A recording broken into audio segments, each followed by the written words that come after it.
اگر تو زندگیت کم آوردی، به بنبست رسیدی، هرچی نذر کردی، هرچی ذکر گفتی، فایده ای نداشت، حاجت روا نشدی، بیا از چهارشنبه این توسل با هم شروع کنیم.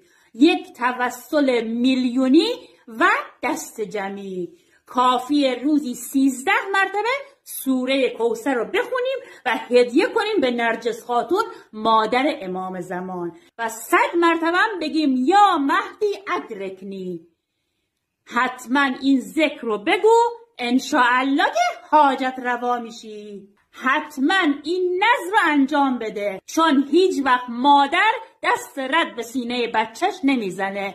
ما هم میخوایم توسل کنیم به نرجس خاتون و ایشون رو قسم بدیم که حاجت دل ما رو بده، گرفتاریمون رو حل کنه، مشکلمون رو برطرف کنه. یا مهدی.